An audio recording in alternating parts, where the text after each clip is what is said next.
The wrong decisions made by Starmer during his first 3 months in office are gradually becoming a ticking time bomb, placing the country in a dangerous situation. His deceit and irresponsibility in management have resulted in serious consequences that could threaten the lives of the citizens. Let's uncover this shocking truth right now. But first, please like and subscribe to the channel to stay updated with the hottest political news from all over the country. Recently, Adam Brooks expressed outrage over the early release of Isaac Donco, a rapper who goes by the name Young Diz under the Labour Party's prisoner release programme. Brooks described this as a grave and dangerous mistake made by Starmer. Donco, whom Brooks referred to as an extremely dangerous gangster, was freed after serving only 5 years of his 12.5-year sentence for kidnapping and torturing a 16-year-old boy. In an interview, Patrick Christie explained that Donco was convicted of kidnapping, false imprisonment, grievous bodily harm (GBH), and perverting the course of justice. However, under Labour's policy, 2 of these 4 charges were eligible for early release.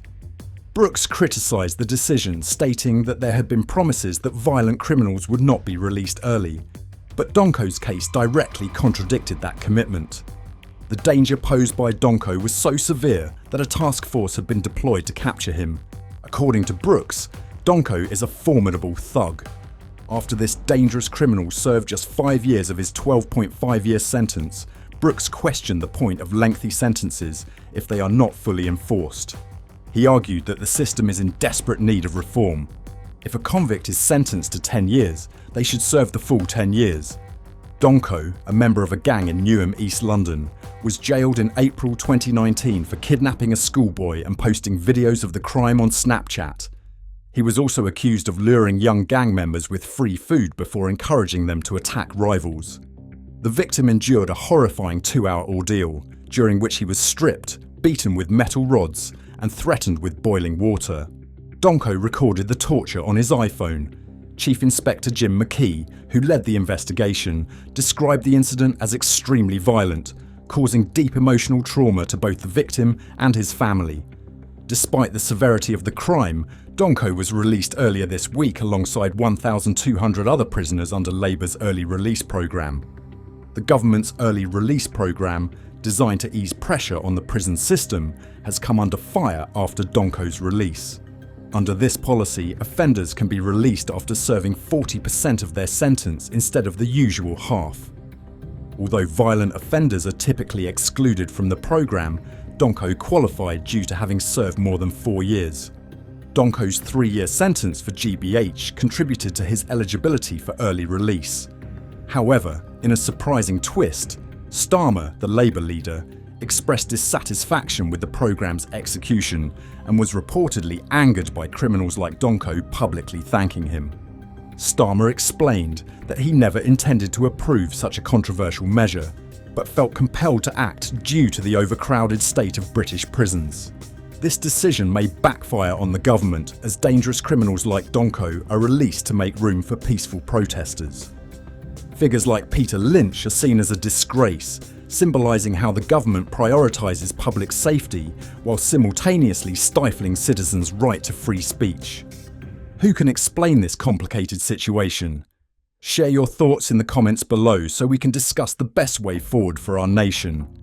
In other news, Nigel Farage has recently ignited a wave of defections from the Conservative Party by sending letters to 1,352 Conservative councillors in anticipation of the local elections in 2025.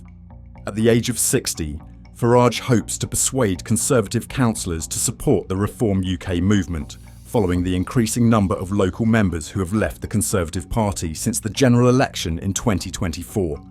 According to a copy of the letter obtained by the media, the leader of the Brexit movement has invited Conservative councillors in Cambridgeshire to join. In his letter, Farage emphasised that there are only 8 months left until the re-election, while the Reform UK movement is experiencing significant growth. He pointed out that in the recent election, the movement garnered over 4 million votes and successfully re-elected 5 members of Parliament, with national polls indicating a narrowing gap between Reform UK and both the Conservative and Labour parties. The letter calls on Conservative councillors to get involved in the Reform movement. Since July, Reform UK has been building a national election campaign infrastructure at a remarkable pace, establishing hundreds of branches and attracting over 90,000 active members ready to campaign. With this momentum, the campaigning capacity of Reform UK is expected to be strong when the district council elections take place in May next year. Meanwhile, the Conservative Party remains mired in internal disputes over who can best enact the kind of renewal that Reform UK represents. Farage also noted the shift among political figures within the Conservative Party, including one individual who has undergone a significant political transformation, while another female politician maintains her stance with the European Court of Human Rights, ECHR. Reform UK has achieved success in many areas, including Cambridgeshire, with positive results in the elections last May, and plans to continue competing for the remaining seats. Farage asserted that once a candidate has been selected, they will not be removed. However, he acknowledged that many Conservative candidates are feeling disillusioned with the current state of their party. He suggested that many of them perceive the Conservative brand as weakened, not only by ongoing scandals, but also due to the party's betrayal of the core values it once upheld. Reform UK is committed to preserving and honouring those values, and the movement is always open to anyone willing to stand with Reform UK. Councillors who believe in the future of the country and share values around family and community are encouraged to join. With Reform UK poised to launch candidates for competition, Farage suggested that interested councillors should respond by 6 p.m. on November 6, 2024. According to sources, councillors received letters with varying content depending on their respective regions. In a video released this morning, the leader of Reform UK also emphasised that not all Conservative councillors would be chosen as candidates for the Populist Party, especially if they continue to carry internal disputes from the Conservative Party. Farage also warned against waiting for the outcome of the contest between Kemi Badenoch and Robert Jenrick to replace Rishi Sunak. As the Tory brand has lost its appeal, Clacton MP confirmed that the letter was sent out this morning and pledged that Reform UK would actively participate in the local elections in 2025. In response to this move, former leader of the European Research Group, Steve Baker, sarcastically stated that this would not make much difference in the House of Commons, but acknowledged that it was a bold move.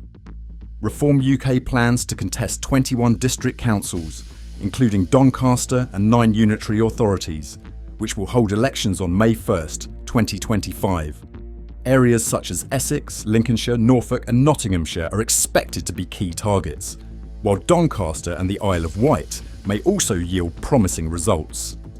Reform UK also intends to put forward hundreds of candidates, surpassing the number they presented in the 2024 elections, and aims to capitalise on the growing disillusionment with the Conservative Party. Farage believes that by fielding a diverse slate of candidates, Reform UK can appeal to voters who feel abandoned by traditional politics.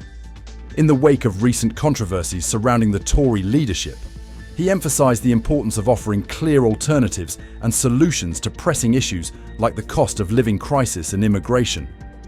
Moreover, the party plans to enhance its grassroots campaigning efforts, mobilising volunteers and engaging with local communities to build support. This strategy reflects a broader trend of increasing dissatisfaction among constituents, particularly in former Labour strongholds. As the political landscape continues to shift, Farage's commitment to Reform UK's ambitious agenda may resonate with voters seeking change. By focusing on local concerns and presenting a coherent vision, the party hopes to disrupt the status quo and carve out a significant presence in the upcoming elections. What are your thoughts on the points discussed in today's video? Please leave your comments below. Don't forget to like and subscribe to the channel to stay updated with the latest information on the political situation in the UK. Thank you and see you in the next videos.